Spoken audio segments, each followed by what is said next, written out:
예, 본인 소개. 예. 만나 뵙게 돼서 반갑습니다. 저는 최윤 목사라고 하고요. 목사 된 지는 뭐 그렇게 일천합니다. 오래되지 않았고, 이제 그 경제학을 대학에서 가르치다가 한 23년 제가 좀 일찍 그 대학교에서 선생 소리를 들었습니다. 그래서 일찍부터 경제학을 가르치다가 이제 소명을 받아서 목사가 되었습니다. 그런데 제가 그 경제학을 가르칠 때는 크리스찬도 아니었습니다. 저는 어, 그 대학교 2학년 겨울에 교회를 떠났었습니다. 교회를 떠났다가 이제 경제학을 가르쳤고 나중에 이제 여차저차한 뭐 하나님이 이끄심으로 신학 대학원에 가서 공부를 하다 보니까 이게 이제 눈이 좀 열리는데 우리 성경에 있는 수많은 그 사건들, 이벤트들, 또 가르침들, 생명의 말씀들이 경제에 관련된 말이 그렇게 많다라는 걸 그때 다시금 느끼게 되었고, 제가 대학교 2학년 겨울에 교회를 떠났을 때의 상황들, 이거는 교회가 아니고 기업이다. 하나의 기업이고 사람들이 그 기복신앙에 따라서 돈을 벌기 위해서 또는 그런 기회를 잡기 위해서 교회에 오는구나. 그래서 떠났었는데 그것이 한국 기독교에서 그것이 뭐 나아지는 것보다 더 안 좋은 쪽으로 마치 우리나라 경제가 아주 안 좋은 방향으로 발전하는 것처럼 한국 기독교가 그렇게 물들어 가는 것 같다. 그래서 경량 각지에서 일어나고 있는 수많은 경제 문제들, 교회 안에서 벌어지는 세상 일보다 사실은 그 신앙의 그 변괴, 신앙의 그 변색이 나타나는 그런 그 행위들에 있어서 이거는 뭔가 좀 심각하다. 그래서 제가 다시 고신대학원에서 교육학으로 논문을 좀 썼습니다. 그때에 제가 나름대로 기도하고 있었던 것은 한국의 이 경제가 소위 막스 베버가 이야기하는 천민 자본주의로 더 깊이 빠져들어갈 때에 그 유일한 해결책은 이 복음이다. 기독교다. 특히 성경에서 생명의 말씀으로 이야기하는 경제적 정의, 소위 체다크 또는 체다카라고 생각을 하고 이렇게 이제 논문을 쓰다가 논문을 내고 누가 책을 좀 썼으면 좋겠다 해서 예, 오늘부터 우리가 이 공부하는 게 이미 책으로 출판을 위해서 출판 안 됐지만 만들어졌는데 그동안에 여러 가지 기회가 무산되고 묵혀두었다가 이제 몇 년 전부터 우리 목사님들이랑 또그 크리스찬들과 함께 경제학 공부를 하다가 3년째 들어서 올해에 교회와 기독교 경제윤리를 공부하게 되었습니다.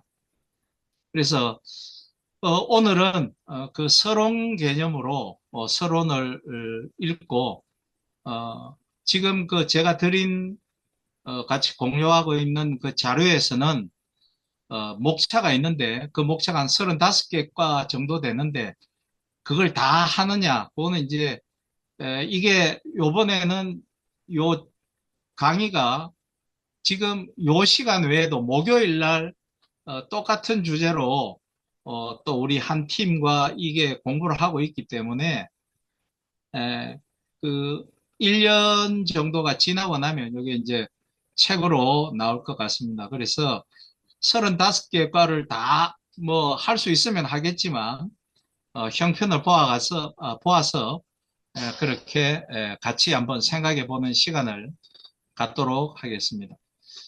제가 먼저 서론을 어, 읽어 나가면서 한번 우리가 보시도록 하지요. 물신 숭배 시대의 교회와 기독교 경제윤리. 기독교 신앙을 가진 사람이건 아니건 간에 지금 이 시대는 돈이 최고인 물질 만능주의와 물신 숭배의 시대라는 사실에 모두 공감할 것입니다. 사실은 우리가 하나님을 치환해서 물질로 섬기는 게 있죠. 그걸 성경에서 말씀하시기를 금송아지 예배신앙, 금송아지 숭배자라고도 하죠. 모든 것이 돈으로 평가되고 돈만 있으면 모든 게 다 되는 세상이죠. 사실은 여기 뭐 목사님들 계시지만 다른 직업군도 마찬가지지만 결과론적으로 성공을 하면 정당한 거고 선한 것으로 판단하는 게 세상의 안목입니다. 교회도 어느 정도 성도를 확보하고 사이즈를 키워야 그게 은혜 받은 목사요, 제대로 가르치는 목사라고 판단하는 것이 교회의 인심이기도 하고 세상의 인심이기도 하죠. 심지어 기독인들마저도 자신의 가치를 돈으로 평가하고 그래서 앉아서 그렇게 기도하죠. 주여 주십시오라고 기도하죠. 비교하고 질투하고 교회 안에서 돈 때문에 분노하고 좌절하고 절망하죠. 우리 기독인들도 세상 사람들과 별다를 바 없이 돈과 하나님 사이에서 매일 줄타기를 하고 있다. 예수 그리스도가 분명히 그 말씀하셨죠. 하지만 예수님께서는 우리가 돈과 하나님을 같이 섬길 수 없다고 못 박아 말씀하십니다. 이처럼 물질적인 경제 문제는 신앙의 핵심을 차지한다. 사실 많은 교회에서 목사님들이 돈에 대한 확실한 잣대를 가지고 있지 않아요. 그렇기 때문에 상황신학으로 그냥 이때 이게 옳고 저때는 저게 옳고 이렇게 성도들한테 순간순간 대처를 하는 모습들을 많이 봅니다. 하지만 불행히도 한국 교회에서는 모여라, 돈 내라, 돈 많이 내라. 신앙이 깊은 사람이 돈 더 내라. 예배당 더 크게 짓자. 그래서 돈 얘기 많이 하지만 신도들이 구체적인 삶의 경제 문제에 대해 어떻게 살아야 하는지 확실하게 가르치지는 못하고 있는 것이 사실이죠. 이는 한국 교회뿐만 아니라 신학교에서도 마찬가지입니다. 대부분의 신학교에서는 기독교 경제 윤리를 제대로 가르치지 않는다가 아니고 거의 가르치지 않죠. 제가 총신도 나왔고 고신도 나왔기 때문에 그 총신, 고신, 장신 요렇게 세 군데 대학의 총장들에게 나중에 목사가 되어서 교회를 목회를 하면 결국 그 안에 재정도 있고 조직도 운영을 하고 하기 때문에 경제학 개론, 경영학 개론 정도는 배워야 한다. 그래야만 운영할 수 있는 작은 깃털이라도 알 수 있다라고 편지를 보냈어요. 아무도 답장이 안 왔습니다. 뭐가 그래 많이 가르치지는지 몰라도 자, 대부분 신학교에서 기독교 경제유치 안 가르치죠. 우리 저 우재영 목사님한테 또 야단 맞을 뻔했네. 가르친다고. 그러니 목회자들도 신도들이 겪는 구체적인 경제 문제에 대해 어떻게 할지 모를 수밖에 없다. 자기들도 모르죠. 그리고 자기들도 잘못된 길을 제시하죠. 현대 사회의 물질 만능주의와 물신 숭배 풍조 속에서 우리 기독인들은 어떻게 하나님의 말씀과 기독교 경제 윤리를 따라 살아야 하는지에 대해 배워야 한다. 성경에 다 나와 있는데 말씀입니다. 또 교회와 목회자, 신학자는 현대 사회의 여러 경제 문제에 관한 성경 말씀과 기독교 경제 윤리를 가르침으로써 기독인들이 세상 속에서 성경 말씀과 경제 윤리를 실천하면서 살 수 있도록 도와야 한다. 그래야 세상에 희망이 되죠. 세상에 등불이 되는 거고, 뭐를 켜서 세상에 등불이 되고 뭘로 세상에 희망이 될지 모르겠습니다. 물신 숭배 시대, 특히 한국 경제는요, 세계에 유례가 없는 그런 천민자본주의 속에 빠져 있습니다. 지금 한국 교회는 기독교 경제 윤리가 가장 절실히 필요하다. 물질적인 경제 문제가 영적인 신앙과 무슨 상관이 있는가 이렇게 묻는 분들이 많아요. 목사님들도 그렇고.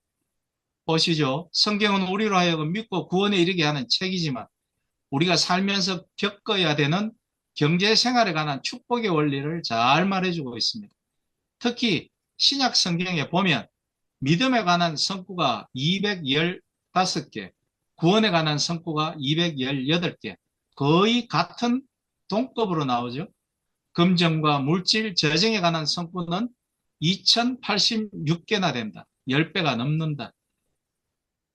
또 예수님이 어리석은 자들을 가르치시기 위해 주신 비유가 38개인데 이 중 반이 16개가 물질에 관한 비유이고, 구약에서요, 공의와 정의, 미슈파트, 공의와 정의, 남성명사 체데크, 여성명사 체다카가 공의를 뺀다면 주로 이 체다카는 경제 정의를 말씀하시는데, 이 체데크와 체다카가 합치면 300여 회 나와요, 구약에서.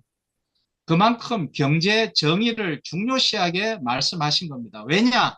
사람 사는 사회, 조직, 관계는요, 돈이 굉장히 중요합니다. 톨스토이가 이런 말을 했어요.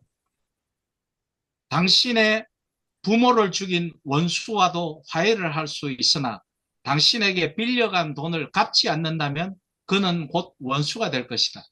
돈이 그렇게 중요한 겁니다. 교회에서 돈이 중요합니다. 중요한데 그 중요한 걸 가르치지 않고 본질을 일러주지 않습니다. 성경에 그렇게 하나님이 우리를 이미 깨어보시고 우리들에게 이렇게 돈을 운영을 하고 써라, 이렇게 벌어라, 저울을 속이지 말아라, 고아와 과부와 나그네와 이방인과 내 집에 거하는 종에게까지도 경제정의를 행하라고, 그들을 도와주라고 했는데도 우리는 그렇게 하지 않죠. 오늘날 교회에서 구제가 1번이 아니지 않습니까? 프로그램과 목회적 성장, 교회의 성장이 1번이죠. 이것은 우리의 일상생활이 곧 신앙이며, 자, 이거는 루터 이후로 칼빈주의에서 딱 스킴이 됐죠. 이제 우리 신앙의 표준이 됐죠. 우리 생활이 곧 신앙이어야 되고, 우리의 직장, 직업, 일이 곧 우리의 기도여야 되죠. 대부분이 경제활동에 치중되어 있고 그것이 곧 신앙의 표출임을 말씀하시는 것입니다. 그런데 그렇게 하지 않죠. 기독교 경제윤리가 필요하다는 말을 하면 어떤 기독인들은 물질적인 경제 문제가 영적인 기독교 신앙과 뭔 상관이냐고 반문합니다. 교회 잘 다니고 봉사 잘하고 성경 잘 읽고 기도 잘하고 새벽기도 잘 나오면 되지 무슨 경제 얘기냐 반응입니다. 그 형이 하학적인 거 날아놓으라고 합니다. 하지만 과연 그럴까요? 그렇게 말하는 사람들은 정말 정작 현실적인 경제 문제에 대해 어떻게 하면서 살고 있습니까? 사람이 돈을 벌거나 쓰면서 사는 한 모든 사람은 경제를 떠나서 살 수 없습니다. 우리가 현실에서 살고 있는 한 정치와 경제는 우리를 떠날 수 없는 거죠. 교회 안에도 정치가 분명히 있다고 이야기를 하고 있는데 제가 교회 정치 낮추어 이야기하면 교회 정치 전공했는 목사들, 헌법 전공했는 목사들 난리 납니다. 그런데 경제 문제 이야기하면 그거 제껴두라고 이야기합니다. 또한 현실의 경제 문제에 있어 어떻게 행동해야 하는가라는 윤리적인 문제에서 절대 자유로울 수 없죠.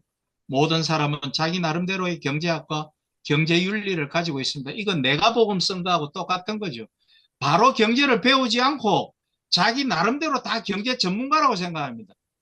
내가 직장 생활 몇 년 했는데, 내가 목사 생활 몇 년 했는데, 근데 다 아는 거다 그러는데, 제가 소위 경제학자로서 경제학 이야기를 하려면 목사들이 전부 다 제 앞에서 아는 척 합니다.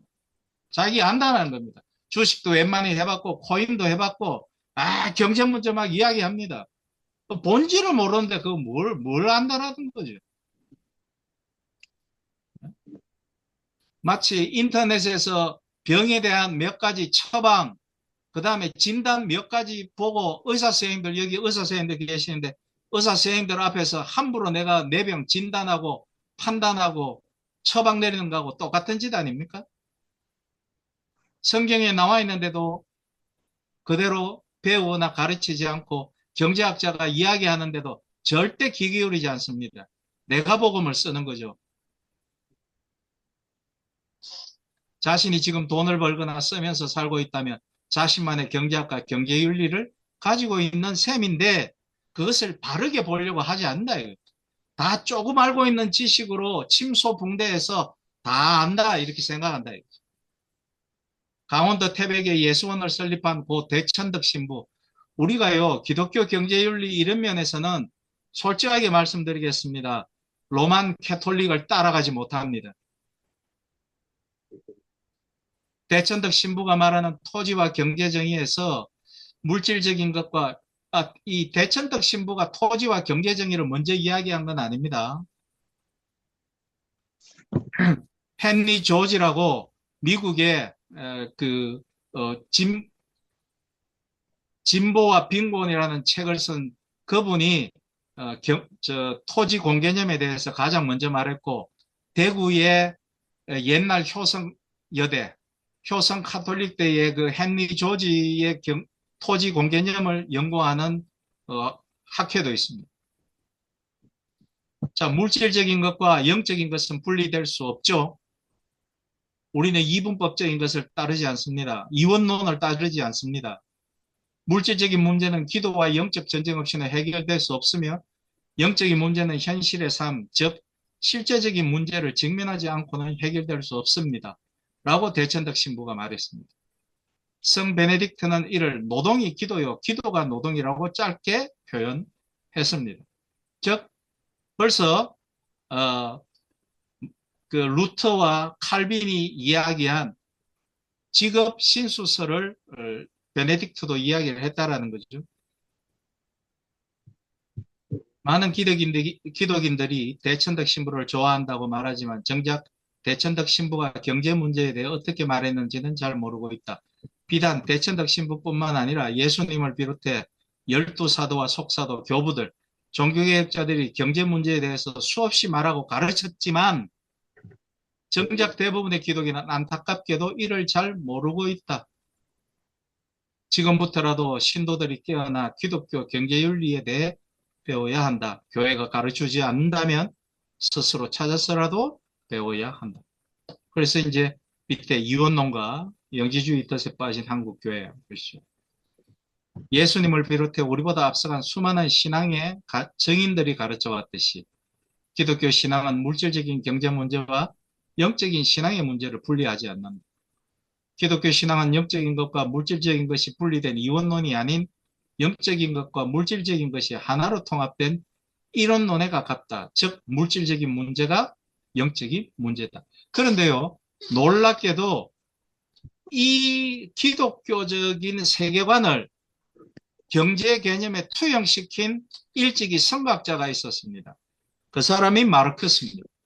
마르크스가 노동을 뭐라고 했냐면 물질 대사와 같은 것이다. 그렇게 이야기했습니다. 그 자세한 것은 또 나중에 기회가 되면 말씀드리겠습니다. 이원론은 아시다시피 기독교적인 것이 아닌 고대 그리스 철학, 헬라 철학에서 온 이단적인 것이죠. 초대교회도 바로 이 영지주의 이원론과 처절한 사투를 벌여야 했죠. 유대 헤브라이즘과 기독교는 물질 세계를 창조하신 선하신 하나님의 선한 창조를 강조한다. 기독교는 물질 세계와 육체 노동을 천시하고 경멸하는 헬라 철학, 뭐 이데아론이죠. 영지주의 이원론의 창조 신화와는 근본적으로 다르다. 하지만 불행히도 지금 한국교회의 모습은 영지주의 이원론에 더 가까워 보인다. 그러니까 교회에서 돈 이야기 하지 마세요. 형이 하학적입니다. 무엇보다 중요하게 자기들이 그걸 가지고 돈 문제로 얽히고 설키고 난리를 치면서 그거를 낮은 개념이라고 제껴둔다라는 것, 마치 이원론 같다라는 거죠. 아이러니하게도 자신들은 영적이라고 주장하는 사람들이 결국 물질을 추구하게 되고 물질의 포로가 된다. 그런 분들일수록 그러대요. 제가 예전에 교회를 보니까 자기가 11조를 목사가 얼마나 많이 하는지를 자랑하더라고요. 그게 옳은 게 아니죠. 지금 한국교회 모습이 딱 그렇습니다. 한국교회도 점점 만몬의 포로가 되어 돈, 권력, 섹스, 리처드 포스트가 썼죠. 돈, 권력, 섹스, 숭배하면서 서서히 무너져가고 있다. 곳곳에서 교회 재정을 둘러싼 분쟁과 성추문이 들려온다. 사람이 돈에 물질이 풍성하지 않으면 성의 눈을 잘 못 뜹니다. 소위 옛날 어른들 말씀하시는 것처럼 경제학에서도 마찬가지입니다. 이게 GDP가 10,000불 이상이 넘어가면 성산업이 급속도로 발달합니다. 어느 정도 먹고 살 만한 수준이 되었을 때 성의 눈을 돌린다라는 거죠. 그래서 목회자들도 이게 물질 문제에 이 봉착을 하고 이 물질 문제가 해결이 되고 자기들이 부유하게 되면 성적인 문제, 소위 7계명을 어기고 7계명을 범하는 그런 현상들이 나타나는 거죠. 그래서 경제가 모든 것에 다 관여가 되어 있습니다. 한국교회는 지금부터라도 영지주의와 이원론에서 돌이켜 물질을 어떻게 하면 바르게 다스릴지 배워야 한다. 기독교 경제윤리 교육이 시급하다. 안 합니다. 그런데 뭐 필요 없죠. 인간은 영혼과 육이 분리된 존재가 아니라 영혼과 육이 하나로 통합된 존재이다. 영적인 것과 물질적인 것은 분리된 것이 아닌 하나다. 육체 없이 영혼만 있는 인간은 없죠. 그런 존재는 귀신에 가까울 것이다. 반대로 영혼 없이 육체만 있는 인간도 없다. 그런 존재는 좀비에 가까울 것이다. 인간은 물질적인 육체와 영적이고 정신적인 영혼이 통합된 존재다. 온전한 사람이시자 하나님이신 예수님은 인간의 육체로 이 땅에 오셨죠. 지금 우리가 대림절 첫 주를 맞이하고 있습니다. 지나고 있습니다. 이는 기독교 신앙과 신앙에서 매우 중요한 것이다. 성부 하나님은 선한 물질 세계를 창조하셨고 성자 예수님은 사람의 몸으로 이 땅에 오셨다. 또한 성부 하나님이 노동하시니 성자 예수님도 노동하신다. 예수님도 공생애 하시기 전에 아주 거친 일을 하셨죠. 몫으로서요. 그리고 하나님도 노동을 하셨습니다. 노동을 하시고 쉬셨습니다. 그러니까 어떤 종교의 경전에서 신이 절대적인 힘을 가진 신이 휴식을 합니까? 그래서 우리 사실은 기독교 경제윤리를 바로 배워야 우리 목사님들이 휴식에 대한 개념을 다시 가지셔야 돼요. 목사들이 저는 안 쉬는 거 보고 아주 놀랐습니다. 휴식을 충분히 가져야 되고 하는데 그 목숨을 너무 걸고 일을 하죠. 그래서 대부분 목회자들이 공통적으로 제가 보니까 한 80% 이상은 이 병이 있는 것 같아요. 당뇨와 혈압. 그걸 어렸을 때부터 교회에서 가르치면서 무엇보다 휴식이 중요하다, 쉼이 중요하다. 그렇게 가르쳤다면 아주 저는 지금 기독교 경제학의 입장에서 휴식을 이야기했습니다. 두 분의 노동에는 이원론과 영지주의가 들었을 자리가 없다. 인간에게서 영혼과 육을 분리할 수 없듯이 또한 하나님이 물질 세계를 창조하시고 예수님이 육체로 이 땅에 오셔서 하나님과 같이 일하셨듯이 기독교 신앙에서는 물질적인 경제 문제와 영적인 신앙의 문제를 분리할 수 없다. 물질적인 경제 문제는 곧 영적인 신앙의 문제다. 따라서 한국교회는 물질적인 경제 문제에 대한 기독교 경제 윤리를 반드시 가르쳐야 합니다. 기독교 경제 윤리란 무엇인가? 그렇다면 지금 한국교회에 절실히 필요한 기독교 경제 윤리라는 게 과연 무슨 뜻인가? 기독교 경제 윤리는 기독교 경제 윤리라는 세 단어가 결합되어 있습니다.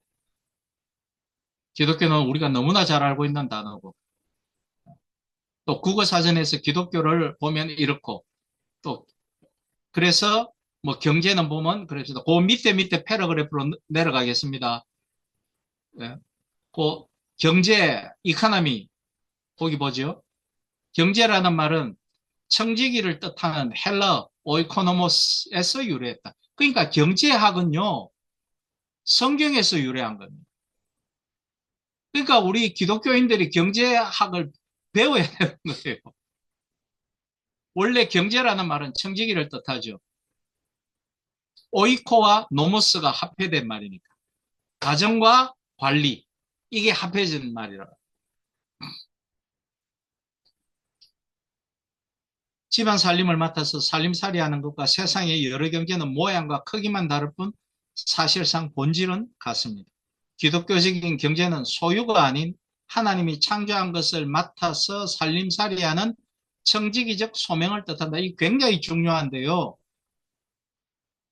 최근에 미국에서 나타나고 있는 현상 중에 예전에는 우리 교회에서 주로 뭐 많이 썼습니까? 뭐만 하면 리더십 교육, 리더십, 사회에서도 전부 다 리더, 제가 옛날부터 그랬지만 전부 다 리더하면 도대체 따르는 사람은 누굽니까? 저는 교회에서 리더십보다는 스튜어드십, 청지기 정신을 가르쳐야 된다고 보거든요. 그래서 어, 2010년 이후에 미국의 몇몇 기업들에서 요구하고 있는 게 뭐냐면 리더십 교육이 아니고 스튜어드십 교육, 또 그런 정신을 가진 사실은 지도자들을 배출해야 된다. 자, 아주 유명한 책입니다. 이게 절판이 되었죠.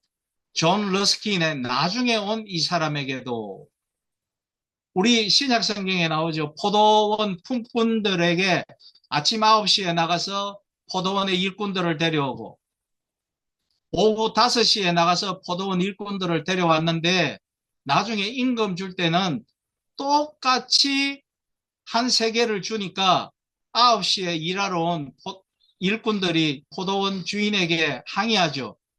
우리는 9시부터 왔는데 왜 5시에 와서 1시간 해질 때까지 1시간만 일한 저들과 임금이 같냐고. 그러니까 포도원 주인이 뭐라 그럽니까?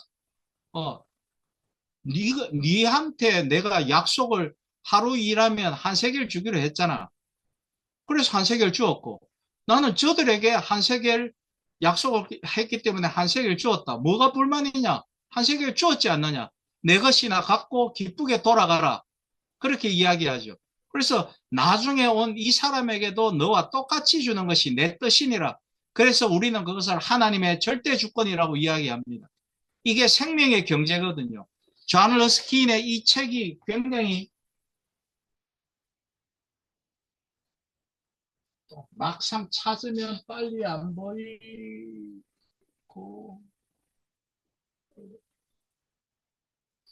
잠시만요.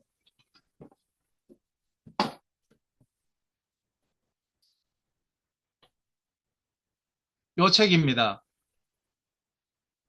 요 책입니다. 요 책, 그 부제에 뭐라고 달려 있냐면 생명의 경제학이라고 써져 있어요. 이런 책을 교회에서 성도들 간에 또 목회자와 청년들, 이게 우리 청년들하고 이런 책들 읽으면 너무 좋거든요. 그래서 경제를 생명을 낳고 기르고 보존하는 모든 이게 기독교적 정의입니다, 사실은. 예, 예. 미안합니다. 그 세켈은 성전에 내는 거고 데나리오는 똑같은 언전인데, 예. 자, 마지막으로 기독교 경제윤리라는 말에서 윤리는 무슨 뜻일까? 뭐 윤리는 다 아시죠? 뭐 그렇습니다. 그래서 기독교 경제윤리는 기독인으로서 마땅히 지키거나 행해야 할 기독교적인 경제 법칙 또는 도리나 규범을 뜻한다고 할 수 있겠습니다. 그래서 이 말을 종합해 보면 기독교 경제윤리란 사람이 사는데 필요한 재화와 용역을 생산, 분배, 소비하는 여러 경제활동에 대해 하나님의 말씀, 뭐 죄송합니다. 성경은 뭐 빼도 되겠네, 그죠? 하나님의 말씀과 예수님의 가르침을 따르는 기독인이 마땅히 지키거나 행해야 할 기독교적인 도리나 규범을 뜻하는 것입니다. 우리의 물질적인 경제 생활은 하나님과 이웃에게 영향을 미치는 영적이고 윤리적인 문제죠. 예수님께서 정의하신 기독교 신앙이 하나님의 사랑과 이웃 사랑인 것처럼 하나님과 이웃에 관계된 경제 문제는 기독교 신앙의 핵심이다. 그렇다면 신앙의 핵심을 차지하는 중요한 경제 문제에 대해 지금 우리는 어떻게 행동하고 있는지 자신을 먼저 살펴보아야 한다. 또 더 나아가 가정의 살림살이뿐만 아니라 기업과 국가의 살림살이는 어떻게 되고 있는지도 살펴보아야 한다는 거죠. 경제 문제에 우리가 관심을 좀 기울여야 합니다. 예. 지금 뭐 현실적인 문제도 경제가 지금 파탄 지경에 이르렀습니다. 파탄 지경입니다. 예. 이게 많은 사람들이 잘 모르겠는데 이 불황형 경제라는 게 있습니다. 불황형 경제. 불황형 경제의 성장이라는 게 있는데 뭐냐 하면 지금 경제가 워낙 안 좋으니까 수입이 주는 겁니다. 오늘 아침에 제가 그 자료를 봤더니 2024년도에 들어와서 우리 소비 동량이 전 국민 소비 동량이 2023년에 비해서 전부 다 마이너스로 떨어졌습니다. 무슨 말씀이냐 하면 소비 안 한다는 겁니다. 지금 연말이 됐는데 송년회 안 합니다. 내년에 보자 그런답니다. 그 다음에 지금 2000년대 들어와서 2000년대 들어와서가 아니고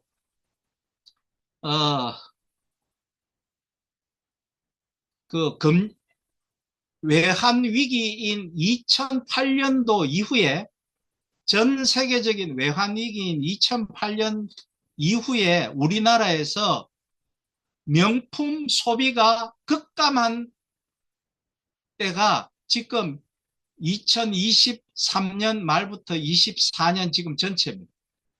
소비 안 합니다. 수입을 안 하니까 마치 수입을 안 하니까 이 국제 경상 수지가 개선이 되거든요. 수출이 많이 된 것처럼 되거든요. 이게 불황형 경제 성장입니다. 지금 경제는 경제학자의 눈으로 봤을 때 경제는 지금 절단입니다. 그러니까 이게 제가 볼 때 교회의 성도들의 헌금 생활에도 분명히 이게 영향을 끼칠 거만. 저는 뭐 성도들이 별로 없어서. 예. 그래서 그런 데에 우리가 좀 우리 칼바르트가 목회자는 한 손에 성경, 한 손에 신문이라고 말을 한 걸로는 우리가 현실 문제도 잘 좀 읽어내야 된다 생각하고 있습니다. 지금 전 세계가 겪고 있는 공통적인 경제 문제를 생산의 3요소인 토지, 노동, 자본으로 나눠보면 다음과 같이 요약할 수 있습니다. 첫째, 토지 문제인 땅과 집의 소유의 양극화.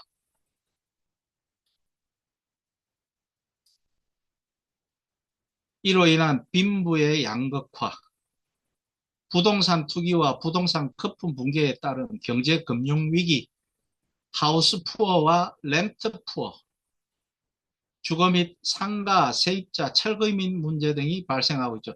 특히 지금 2025년이면 우리나라가 초고령화 사회, 사회에 진입하죠.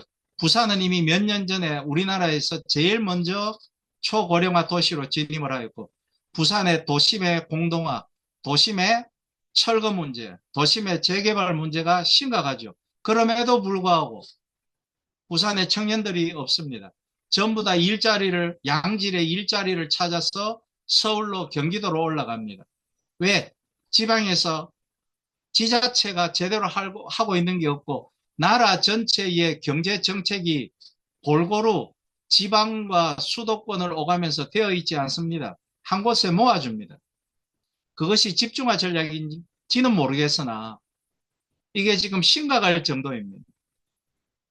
그래서 앞으로 이 목회자들이나 크리스찬들이 이 문제에 더 신경을 쓰지 않으면 교회가 저는 지난 가을 노회에 가보니까 작은 교회가 큰 교회에 흡수합병이 되고 작은 교회와 작은 교회가 살기 위해서 합병을 하고 그리고 교회들이 문을 닫는 폐쇄의 현장을 목격을 했거든요. 이게 이제 당장 우리들의 피부에 다가왔다라는 거죠. 이 모든 것들이 경제 문제입니다. 지금 얼마나 많은 사람들이 전세 문제로 전세 사기를 당하고 고통을 받고 있습니까? 그런데도 불구하고 집이 그렇게 많은데 자기 집 한 채 없는 사람들이 우리나라에 얼마나 많습니까? 이거 빈익빈 문제고, 빈익빈 부익부, 양극화 문제고, 청년들은 일자리가 없고, 그래서 제가 늘 하는 말이, 자, 큰 교회에서 나서야 할 때다. 사단법인들을 만들어서 성도들에게, 청년들에게 일자리를 줄 수 있는 무언가가 되어야겠다. 그렇지 않으면 중세 유럽의 성당같이 우리는 피어질 거고, 유럽의 교회처럼 이제 교회를 떠날 것이다. 그 성경에 보시면 그 밑에 패러그래프입니다. 성경에서는 토지 문제에 대해 토지의 공평한 분배, 땅의 경계표 이동 금지, 땅의 경계표 이동 금지는 남의 땅을 침범하지 마라. 남의 교회를 침범하지 마라는 뜻도 있지만은 함부로 사거나 팔거나 하지 마라는 뜻도 있습니다. 토지의 영구매매 금지, 마치 우리 것처럼 하잖아요. 우리 인간에게 귀속된 것처럼 하나요. 땅은 누구 겁니까? 하나님의 것이라고 말씀하시잖아요, 성경에서. 그래서 토지 사용권을 희년까지만 한시적 매매 허용, 토지 무르기, 희년의 만민의 평등한 토지권 회복을 말씀하고 있는 거죠. 그래서 이거를 제일 먼저 학문적으로 연구한 게 헨리 조지라고요. 그래서 토지 공개념을 내놓은 겁니다.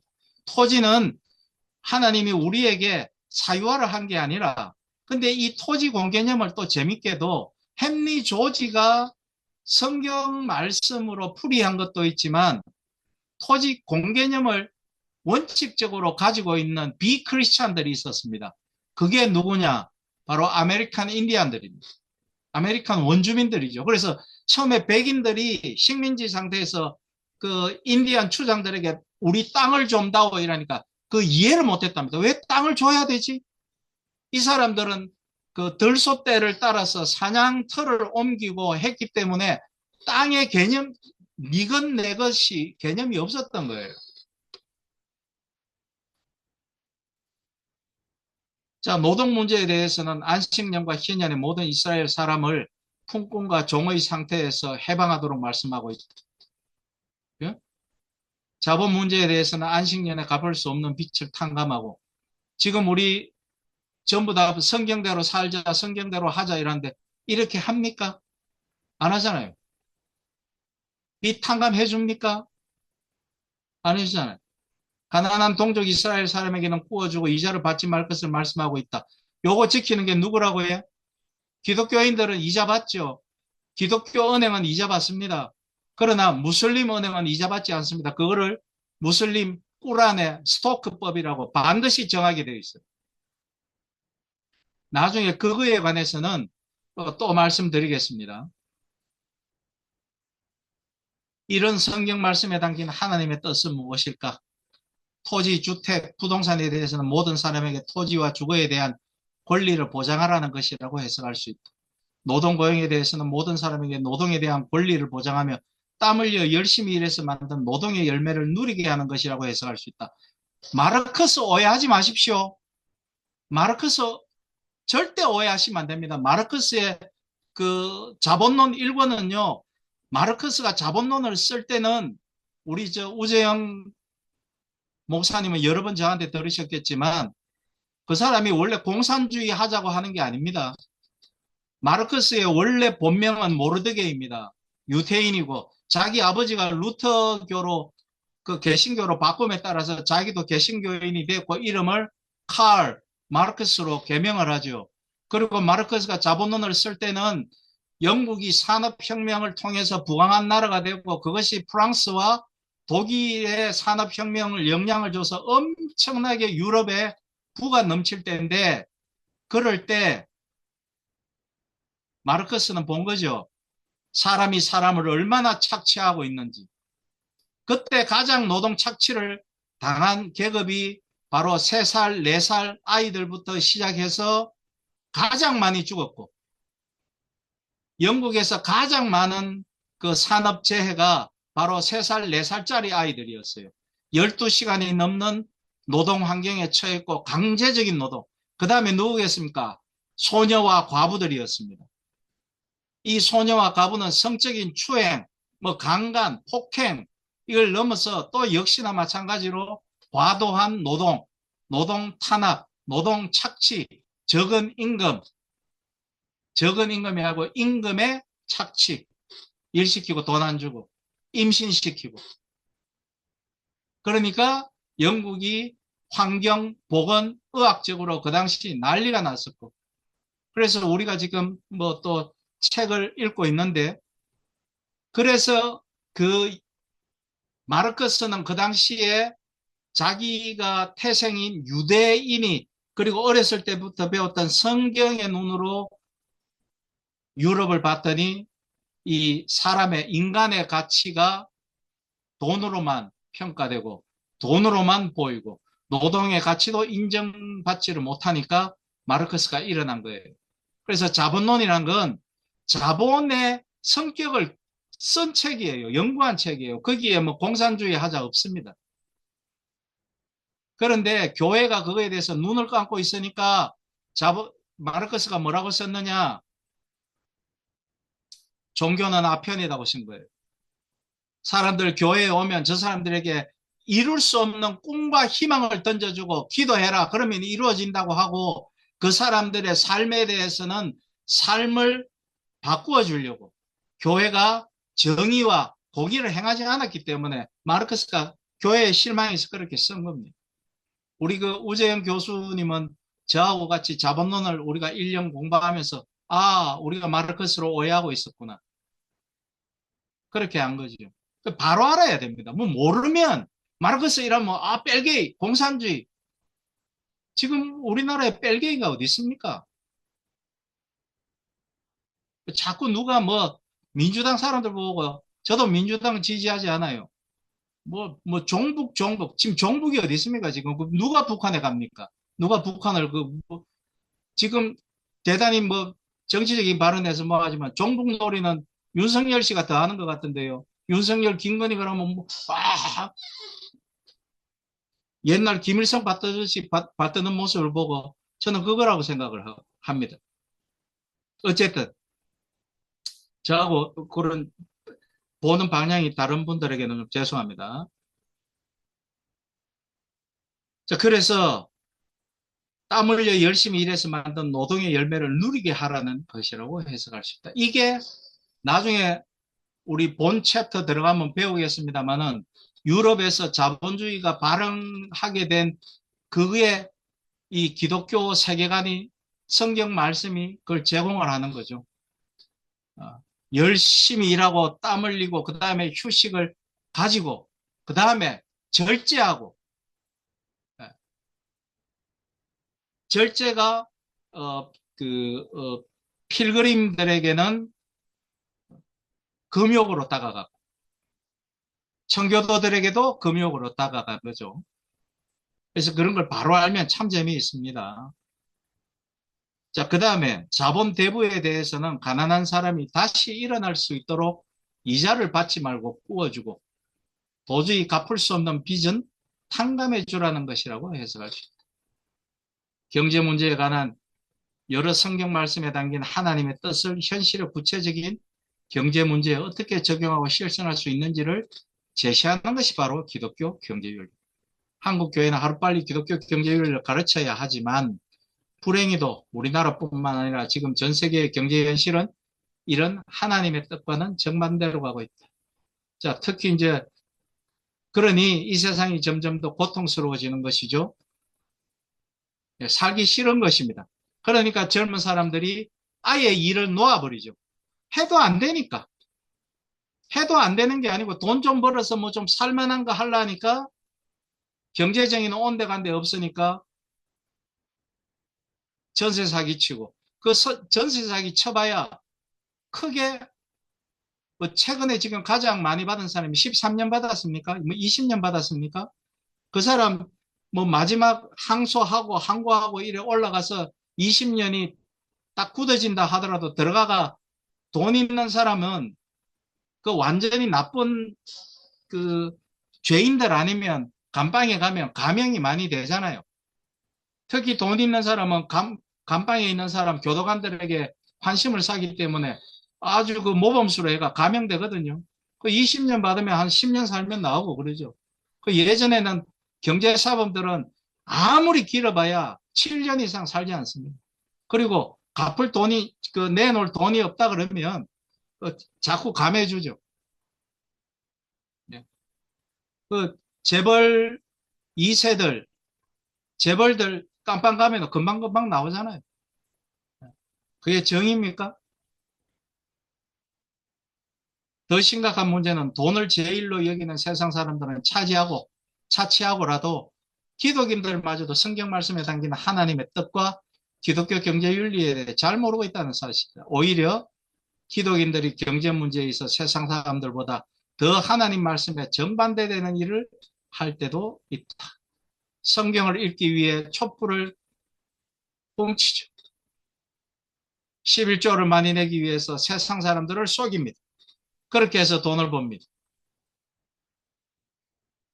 그래서 언제부터인가 하나님은 자판기입니다. ATM기입니다. 내가 11조 이만큼 냈으니 내 이만큼 축복해 주셔야 안 됩니까? 기복신앙이 지나쳐서 하나님을 그렇게 만들어버리는 거죠.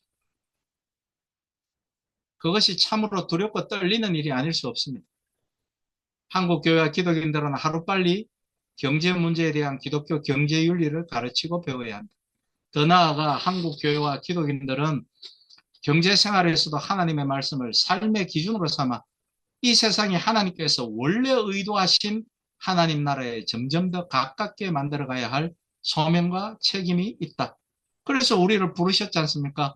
소명이 영어로만 사람들이 콜링이라고만 하는데 원래 소명이란 말은 영어 이전에 루터가 만들어냈다기보다 루터가 이야기했죠. 베르프입니다. 독일어 잘하시는 분 계시겠지만 영어 스펠링으로 말씀드리면 BERFU입니다. 그런데 직업이라고 독일어로 말할 때는 두 가지 단어가 쓸 수 있어요. 베르프와 베르풍입니다. 뒤에 FUNG 붙어서 베르풍인데 이게 소명이란 말도 베르프와 베르풍입니다. 즉 다시 말해서 우리의 노동, 직업이 소명이란 거죠. 독일 사람들 그렇게 건면하고 성실하게 일하죠. 자기를 절대 속이지 않죠. 품질 속이지 않죠. 그러니까 독일 제품 어마어마하게 좋은 거죠.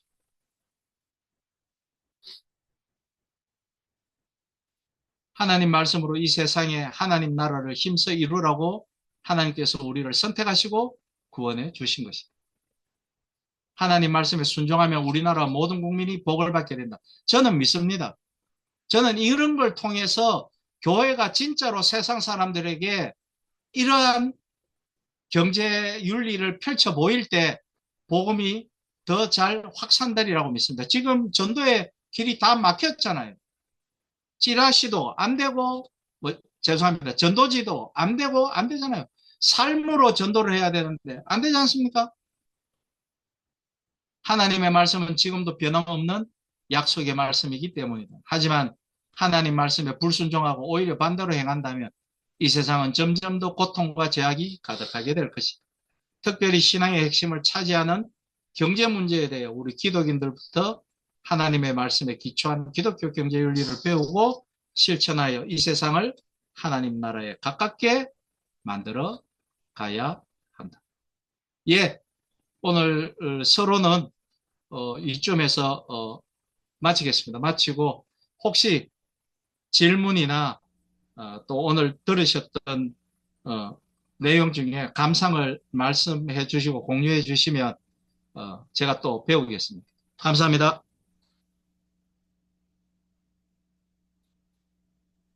예, 수고하셨습니다. 예, 이제 우리가 화면을 켜실 분은 좀 켜시고, 우리가 조금 더 질문이 있으면 또 질문도 하시고, 뭐 이렇게 하면 좋겠습니다.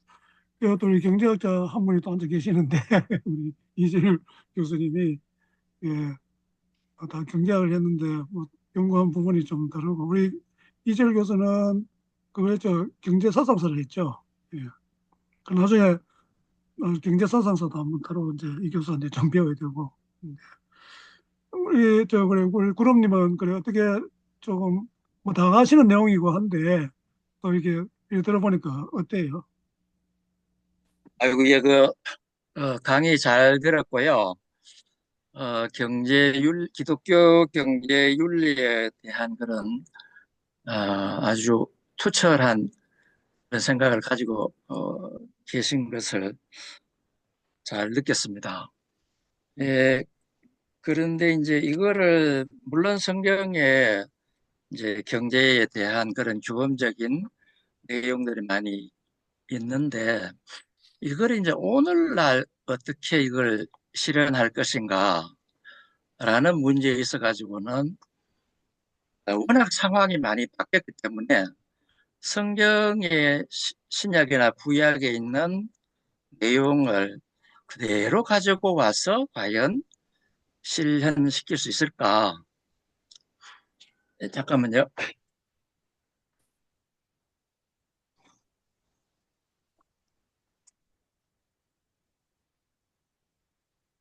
예를 들어서 이제 아까 그 포도원 품꾼의 얘기를 이제 예를 들어 본다면은,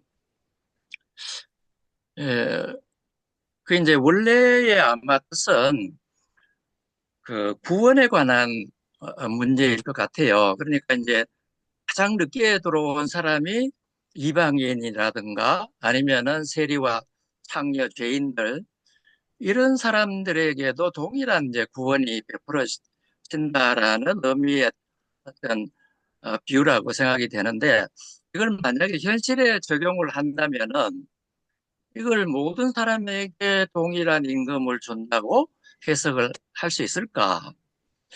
그래 된다면은 이거는 뭐, 예, 오늘날의 경제 질서가 무너지겠죠. 똑같이, 예? 10시간 일한 사람하고 1시간 일한 사람에게 동일한 임금을 줄 수는 없지 않겠습니까? 이게 공정하지도 않고. 그렇다면은 이제, 이런 해석은 가능할 것 같아요.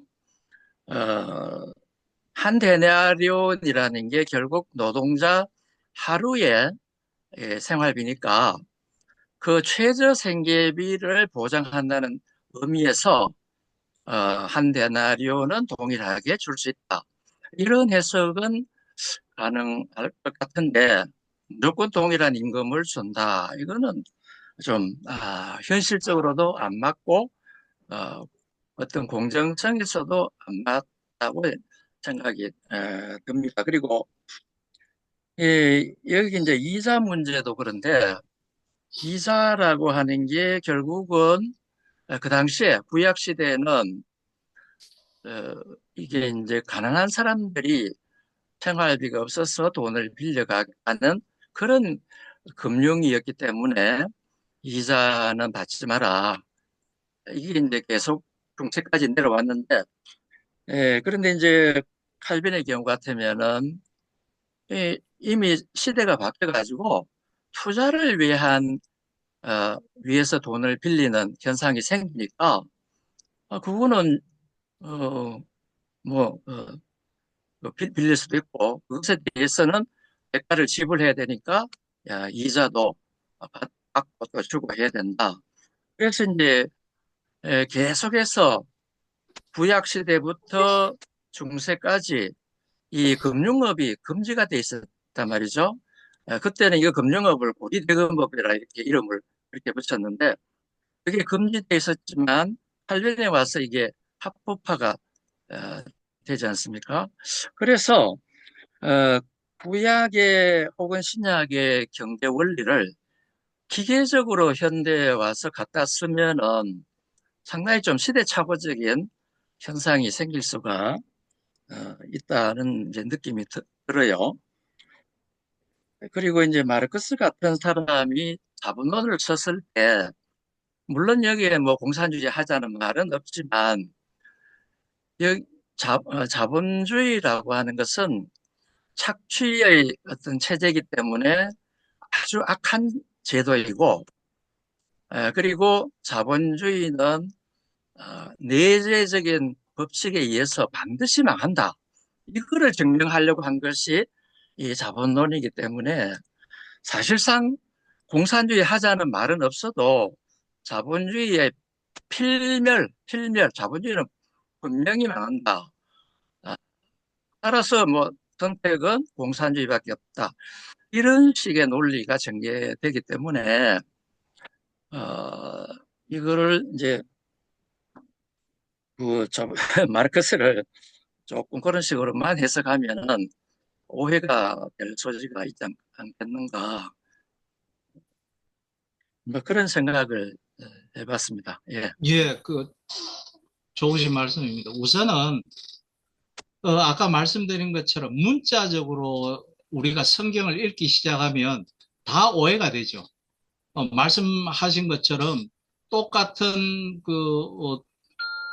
노동도 아니고 시간도 다 다른데 어떻게 포도원 품꾼 노동처럼 지금 그렇게 할 수는 없는 거고 다만 긍휼히 보아야 하는 그 정신을 가져오자는 거고 구약에서 말씀하시는 정의의 정신을 가져오자는 그 말씀입니다. 그런 게 기독교의 경제 윤리의 중심 사상이 되어야 된다. 예수 그리스도가 말씀하시는 긍휼과 사랑의 정신이 경제에 있어야 한다라는 말씀이 있고 또 이제 하나 마르크스주의 말씀하는데 이게 여러 가지 보는 방향이 다른 것 같아요. 그래 최근에 동경대학에 있는 일부 대학 동경대학하고 하버드 아니 옥스퍼드 교수들이 마르크스를 자본의 어떤 자본주의가 어떻게 바뀌어 가야 될 것이냐 또 자본주의가 마르크스가 예측한 대로 어떻게 붕괴가 될 것이냐 이미 이 붕괴는 시작했는데 그게 뭐냐 하면 그래서 그 사람들 논문 제목이 지속 불가능 자본주의 이렇게 되는데 뭐냐면 이미 환경 문제 때문에 자본주의가 또 이 빈익빈 부익부 양극화 문제 때문에 뭐 토마스 피케티도 말했지만은 그런 문제들로 저도 뭐 공산주의 이미 끝난 시험 아닙니까? 그걸 제가 뭐 하고 그러는 건 아니고 다만 그가 말했던 문제에 대해서 우리가 바른 문제 제기 의식만 좀 가지고 오자. 그런 말씀인 거죠. 사람을 사람으로 보자 하는 그죠. 왜냐하면 교회 안에서 이런 문제들이 있습니다. 교회 안에서 노동을 인정하지 않죠.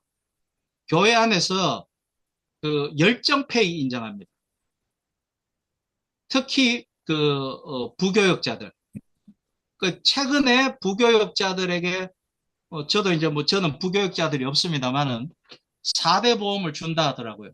제가 한 10년 전에 부교역자 할 때 제가 장로님들한테 간절히 이야기했습니다. 의료보험만 좀 들어달라. 그 사람들이 그런 걸 이해를 못 하더라고요. 왜 의료보험 들어줘야 돼? 그래서, 이거는 제가 진짜로 이 목회자는 이 아르바이트생이구나. 지금은 부교육자들, 지금도 부교육자들 4대 보호 만들어주는 교회 있을 거예요. 그게 완전히 제도 밖에 있거든. 그래서 그런 정신들을 저, 저는 이제 이 공부를 하면서 우리가 지금 놓쳤던 것들, 그 다음에 성경이 우리에게 말씀하시고 있는 사랑과 긍휼의 정신을 좀 녹여가야 되지 않겠나. 그런 뜻에서 그걸 같이 한번 보자 이렇게 말씀, 뭐 그렇다고 여기에서 무슨 경제 이론을 말씀드릴 것도 아니고, 어, 그래서 성경 중심의 어떤 그런 문제들을 이야기해보자.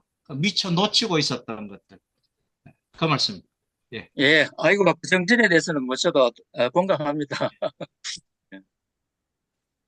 예, 우리 김 예. 목사님. 예. 네. 아주 강의 속 시원하게 잘 들었습니다.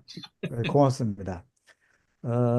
저도 물론 뭐 경제학에 대해서는 전혀 모르는 사람이지만 관심이 좀 많이 있어요. 왜냐하면은 이렇게 그 구약성서도 물론이고 신약성서 전반에 보면 우리 목사님 강조해 주신 것처럼 경제에 대한 이야기가 엄청나게 많이 있는데 그리고 아까 그 제가 정말 굉장히 감사하게 들었던 것은 이 그 제다크 그러니까 공의와 정의 할 때 제다카와 미슈파트 이것이 그 경제와 뗄래야 뗄 수 없는 그런 개념으로 그렇게 말씀하고 있는데 왜 이것을 이 특히 그 보수 교회에서는 어, 그런 경제적인 문제를 너무 도외시하고 성경 본래에 어떤 의미였던가, 어떤 맥락에서 이런 메시지들이 나왔는가, 율법이나 그 어떤 예언자 이사야 뭐라든지 이 희년의 어떤 그런 그 선포, 예수님도 또 희년의 선포로 그렇게 하셨고 이런 친구약 전체를 관통하고 있는 그러한 그 경제와 관련된 그러한 그 어떤 구원 개념. 저는 구원하고도 연결이 바로 된다고 생각을 해요. 이 구원이 이 경제 문제와 떠나서 뭐 어떻게 둥 떨어진 하늘에 둥 떠 있는 그 어떤 그 영지주의 아까 말씀하신 것처럼 그런 것은 아니다고 보는데 정작 그 교회에서는 뭐 구원 개념조차도 너무 그냥 구름 잡는 것 같은 그런 이야기를 자꾸 이제 하는 것에 대해서 안타까워합니다. 하여간 강의를 너무 속 시원하게 잘 들었어요. 근데 그 아까 그 종북 이야기 좀 하셨잖아요. 그 여담으로 제가 드리는 말씀인데 어제 제가 그 송영길 씨하고 정규재 씨하고 그야말로 이제 진보와 보수의 그 두 분이 이렇게 유튜브에 만나서 한 50분 정도 이렇게 서로 대화하는 것을 들었어요. 들었는데 정규재 씨가 송영길 씨한테 묻더라고요. 정말 종북이 우리나라에 얼마나 되느냐 하니까 극소수라고 생각한다. 실제 종북이 있다고 하더라고요. 그 종북은 뭐냐면 지금도 이 나라를 이 주체 사상으로 이렇게 해야 되고 김일성의 그 가르침대로 이렇게 해야 이 남한이 제대로 된 나라가 될 수 있다고 생각하는 그런 그 자생적인 그런 그 종북 사상을 가진 사람들이 운동권에서 조금 있었대요. 그 송영길 씨가 이야기하더라고요. 근데 자기는 이제 그런 쪽은 아니었고 절대로 그것은 아니고 한국 사회에 너무 이렇게 그 천민자본주의로 해서 빈익빈 부익부가 심화되고 하다 보니까 그것에 반대되는 개념으로서 어떤 사회주의적인 그런 그 저기를 좀 많이 도입하려고 한 그런 것은 분명히 있다. 이런 이야기를 하더라고요. 그래서 상당히 참고를 했었습니다. 여담이고요. 아까 포도원 주인이 그 품삯을 한 데나리온씩 이렇게 준 것에 대해서 최근에 제가 어떤 생각을 좀 하게 됐냐면요. 이거 물론 큰 틀에서 보면 이거는 구원에 관한 것이다. 이렇게 해석을 하면 무난하다고 보는데요. 이것을 이제 경제 문제로 만약에 좁혀서 본다 하더라도 이런 그 변호가 가능할 것 같아요. 뭐냐면은 어 하여간 계약대로 지금 준단 말이죠. 그렇기 때문에 계약을 성실하게 지키는 주인의 입장이라는 점도 이제 고려를 해야 될 것 같고요. 그다음에 두 번째는 이 일자리를 구하지 못해서 그 인력 시장에서 계속 기다리는 사람은 굉장히 초조하고 불안하게 고통 가운데 있다가 막판에 그래도 1시간 일하고 2시간 일하고 이렇게 해서 이제 한 대나리씩 받는단 말입니다. 그런데 처음부터 아침부터 일찍 그 말하자면 뽑혀서 일을 한 사람은 노동은 좀 힘들지 모르지만 그래도 내가 오늘 하루 품삯은 번다. 우리 가족들을 하루 먹여 살릴 수는 있다. 하는 그런 마음의 평안이 좀 있을 것 같아요. 기쁨이 있을 것 같아요. 그래서 이런 것 저런 거 다 저울질하면 결국 일찍 와서 한 데나리온 받은 사람이나 늦게 와서 한 데나리온 받은 사람이 결국은 비슷한 거 아니겠느냐. 그런 의미에서 우리가 이제 그 돈, 시간당 임금, 이런 그 한 개념만 생각할 것이 아니라, 하나님 아버지께서는 그 모든 면을 다 고려하셔서 그렇게 해서 어떤 소위 그 제다카와 뮤시파트를 실현하시는 분 아닌가 하는 그러한 생각이 좀 꽤 들어서 참고로 말씀드려 봅니다. 그 아주 참 좋은 그 생각하셨는데요. 우리 이 교수님 잘 아시겠지만 제가 지금 생각났습니다. 그 말씀 듣고 그 포도원 품꾼 이야기가 최근에 논문에서 나왔는데 미국 쪽에 이제 복음주의 쪽에 이게 자 구약의 만나 메추라기 그 이벤트와 신약의 그 사건을 놓고 뭐로 보느냐? 국민 기본소득으로 보는 겁니다. 기본소득이요. 예, 국민 기본소득으로 보는 겁니다.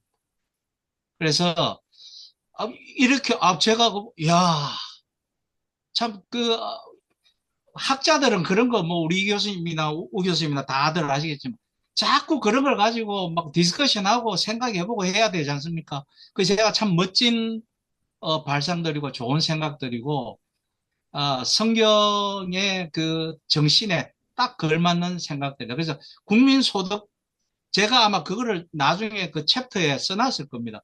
그 아주 좋은 그거고 아까 우리 또 이제 이 교수님이 우리 최저임금 이렇게 말씀을 또 하셨는데 저는 언제나 그 최저임금을 보고 참 슬프거든요. 저는 기독교인으로 이렇게 생각을 하거든요. 왜 최고임금은 누군가에게는 저 최저임금은 최고임금이거든요. 왜냐하면 그 최저를 최고로 줘버리니까. 그래서 이런 갭들을 우리가 이런 모임에서 생각을 하고 그 안에 예수 그리스도의 사랑, 화평을 넣는다면 우리가 세상이 조금씩 더 나아지지 않을까. 우리가 그걸 위해 예수 그리스도를 따르고 제자도로 살아가는 거 아니겠습니까? 네. 그렇습니다. 감사합니다. 우리 오영모 목사님 혹시 이야기 가능하십니까? 예, 모니터도 끄시고 오디오도 끄셨네요. 우리 이현영 씨 혹시 이야기할 수 있겠습니까? 질문 없습니까? 예, 지금 형편이 안 되는 것 같습니다. 어쨌든 이제 오늘 뭐 서론에서 이제 우리가 이 경제가 우리의 삶 가운데 얼마나 중요한가 그거 갖고 뭐 다 이제 이야기를 하셨는데 뭐 특별히 이제 이원론적인 그런 사고 그래서 이제 우리나라 사람뿐만 아니고 그 기독교를 믿는 뭐 상당수의 그 사람들이 아마도 이원론적인 그런 사고에 많이 젖어 있을 것 같아요. 근데 우리가 이제 요즘은 이제 그 인간 자체도 이게 이제 통전적으로 이제 보는 이런 관점을 많이 이야기하고 하기 때문에 그리고 이제 이원론으로 본다 할지라도 그게 이제 이게 뗄래야 뗄 수 없는 어떤 그런 관계가 있다.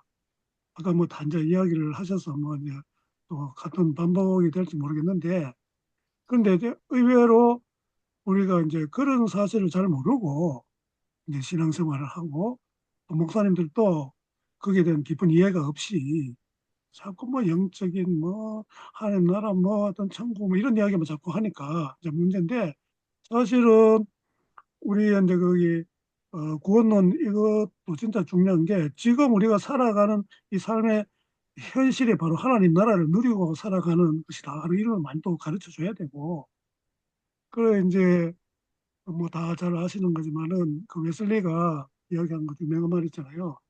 이 그 주머니가 돈 주머니가 회개하기 전까지는 진정한 회개로 볼 수 없다. 뭐 정확하게 제가 인용했는지 모르겠는데 그런 이제 뉘앙스로 이야기를 했잖아요. 그건 너무너무 그건 적확한 그런 그 이야기를 했다고 보거든요.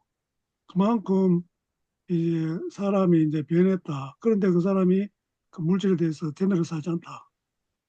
이거는 아닌 것 같아요. 어쨌든